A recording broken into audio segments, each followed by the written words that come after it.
Hey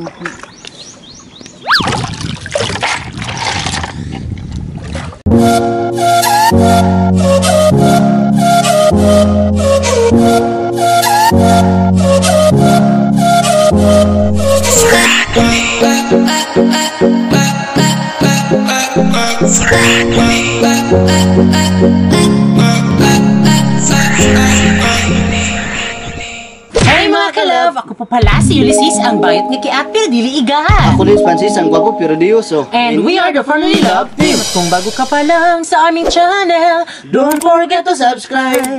So ayan, dahil tapos na tayong nanguha ng tulya at sa mga hindi pa nakakakita, andyan sa taas mga ka-love, i-click nyo lang yan. Dahil yan po yung vlog namin nung nanguha kami ng tulyas. For today's video mga ka-love, ay mangunguha tayo ng banisil. At sa mga hindi pa nakakaalam kung paano kunin, ay kailangan yung manood kung gaano kahirap. So ayan, dahil ang mangunguha ngayon ng banisil ay si Francis and then si Care.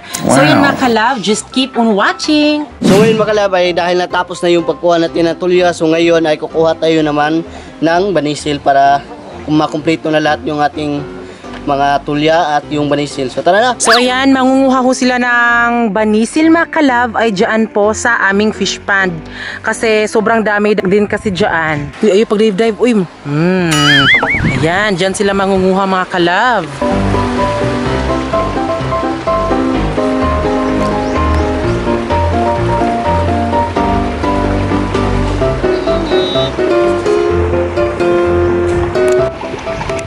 So ayan, nangunguha ko si Care ng ng banisil.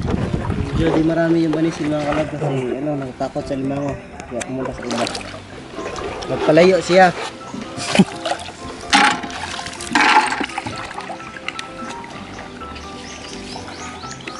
So dito sa amin mga ka-love, sa fish pond namin, nag-abuno na po kami dito kaso nagkaroon po siya ng lumot kaso kinakain po ng mga banisil. So kaya kukunin namin yung mga banisil dito sa aming fish pond. Alam namin na hindi siya makukuha talaga lahat pero kukunin siya ng padahan-dahan mga ka-love kasi sila kasi yung kumakain ng mga lumot, yung mga banisil. Hindi ko rin alam mga ka-love kung bakit nila nakain yung lumot, diba? Kasi hindi kasi sila, mabigat kasi yung kanilang shell. So paano nila nakakain yung mga lumot na yun? O lumangoy ba sila? Ganon. Ayan.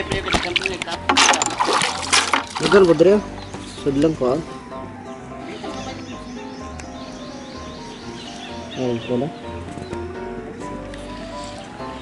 Pakita din ki. Oh, ayan. Banisil.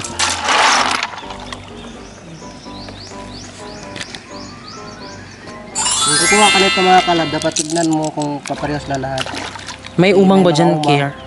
May umang ba dyan? Oo. Baka makain mo yung umang. Ayan, medyo madami-dami na mga ka-love. Dapat may wala dapat pang umang. Ayan po si Francis. Pagkita dali mo, be. Ayan. Sobrang dami dito kasi kumakain to sa pagkain ng aming isda.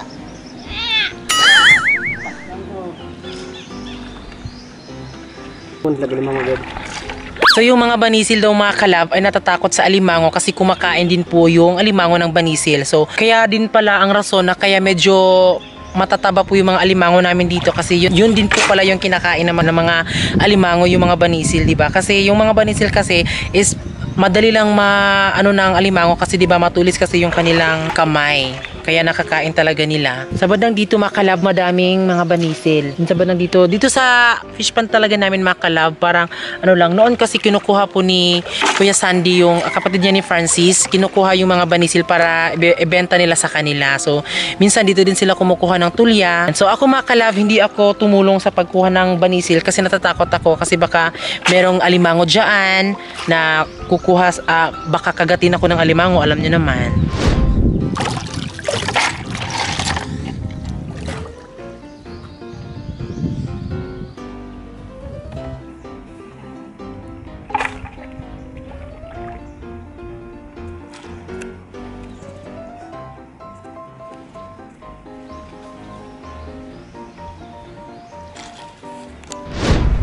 No? Lahat yan ay mga banisil yan.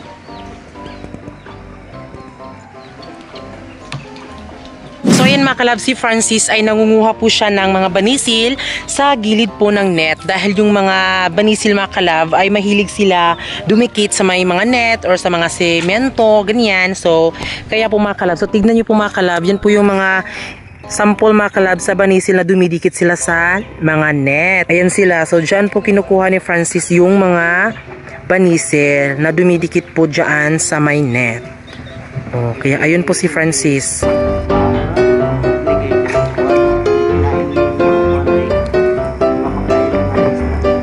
Yes, matataba yung banisil namin dito mga kalab kasi kinakain kasi nila yung mga ano namin, mga isda. So tignan nyo dito mga kalab, yan po ay mga banisil. So ayan, sobrang dami po. So ayan, ipapatingin ko sa inyo mga kalab ha kung ano nga talaga yung banisil sa mga hindi nakakaalam. Ayan, so ito po yung banisil mga kalab. O, pak. O, diba? Malalaman mo kasi mga kalab na banisil siya kasi kapag lumabas po yung laman niya is parang sobrang smooth niya tapos ang kaibahan po ng umang parang kamay po siya ng mga gagamba kaya ito hindi po to siya umang, ito po ay banisil. So ito ay masarap kainin lalong lalo na sa sabaw, ginataang sabaw. Ito, diba sobrang dami dito sa amin mga kalab. So ngayon lang namin siya kinuha kasi kailangan namin sila. So yan, dahil nangunguha sila Francis at si Care doon sa gitna ng fish pond. So tayo, dito lang tayo mangunguha sa may gilid dito mga kalab kasi madami kasi siya. Tignan nyo po. Ayan, ito mga kalab, oh, madadami siya.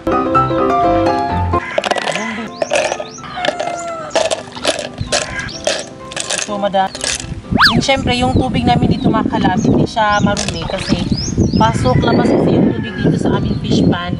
Nag-high tide siya tapos naglo-low tide. Tapos nilalagyan ho namin siya ng tubig dito sa fish pond kapag sobrang high tide na kasi kulay blue kasi ang kulay sa ilog dito. So it means yan po ay malinis at medyo malalim talaga kapag kulay green or blue ganun.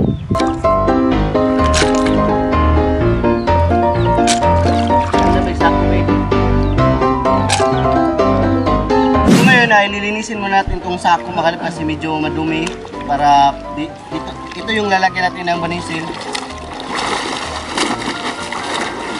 So naglalaban na po si Francis. So tapos na kayong kumuha. Kailan ko itong kwaon eh. So hindi pa kayo tapos na kumuha be? So titignan natin kung gaano kadami yung nakuha nila. Ito yung kadami kuha ko. Ayan o. Wow, ang dami! Parang hindi pa siya umabot ng siguro mga 10 minutes mga kalab. Ayan na po yung nakuha nila Francis. And sobrang dami. So yan, huhugasan.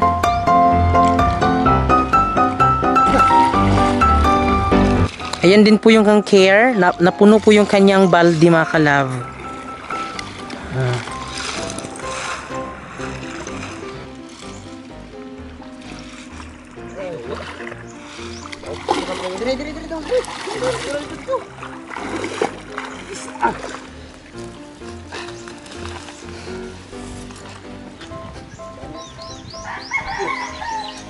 Yan.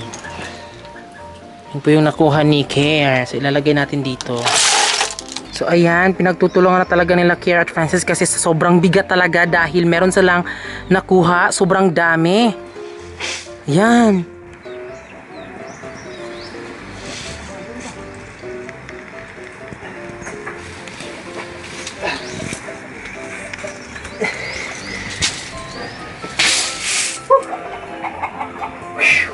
Ayan. Sobrang dami. Ayan po mga kalab, yan po yung itsura ng banisil. So ayan, ililipat po nila Francis sa sako.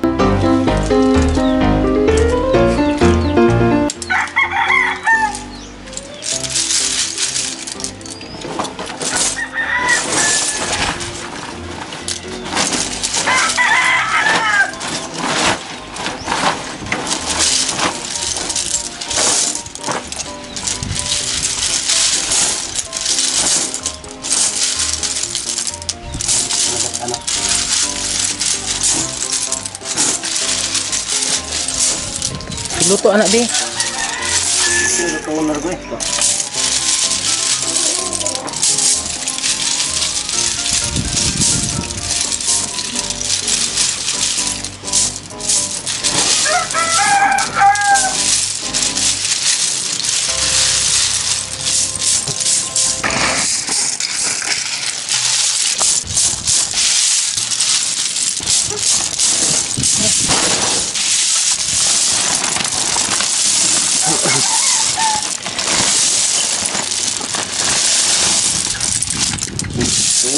So ayan, napuno po yung ating sako mga kalab. Parang mahirapan na kaming itali yan.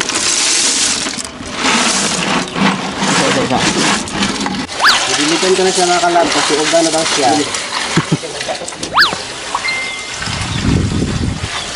So yan mga kalab, sobrang dami po nang nakuha nila Care and then ni Francis. Napaka-presko pa talaga to bago pang kuha namin. O diba? So disclaimer nga, diba? Sabi ko nga sa inyo, bago nyo po siya kainin ay ilagay nyo po muna siya sa tubig para tumai po siya. Yan.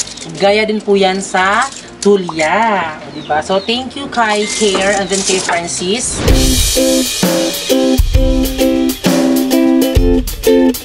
So yan mga kalab, ito na po yung ating nakuha na banisil. Ayan. So, thank you very much, Lord. Dahil sa araw na ngayon, mga kalabs, hindi talaga siya umuulan. So, okay po yung pagkuha ni Francis at ni Care ng banisil. Hindi muna namin i-reveal kung bakit kinuha namin tong banisil. I-reveal lang namin siya kung pupunta na kami ng Davao City dahil meron kaming appointment ni Francis, o diba, ang Sharla. Pero bago ang lahat mga kalab na magpapaalam kami, syempre, isa-shoutout muna natin yung ating kalab fans. Sila ho ay nag-send ng stars nung tayo ay live sa Facebook page. So, yun mga kalab, shoutout po kay Suzani Vergara Lirazan, Ann Mabilanga Ormedo, kay Ku AC, Mary Joy Gatmin Ray, Marha Basa Tulao, Jodeline Largado, Lovely Jane Limos, Ayer Zerna Paltingka, Palets Christopher, Miats May, Mary Andandan, Rivero Valeri, Emma Milabas, Inash Osikos Niyob, Udarom, Alvin Dave Montecarlo, Maria Cassandra Laika Larada, Ivy Dikino, at kay Ethan Earl Estacion Maribao. So thank you sa lahat ng nag-send ng stars nung tayo nag-live bino. Salamat sa inyo lahat sa nagbigay ng stars. Yes. So ito na yung ating banisil. So thank you very much sa lahat ng nanood. And then syempre sa mga hindi mo nakakalam kung paano gawin o kung paano ito kunin, ay ulit-ulitin nyo lang po para malaman nyo. Yes. So yan, maraming salamat po sa lahat ng nanood. At then syempre bago kayo umalis, please don't forget to subscribe our YouTube channel at kami ang Family Love Team na nagsasabing dapat love lang. Unay nakaguot sa dughan ako nga ikaw lang solo.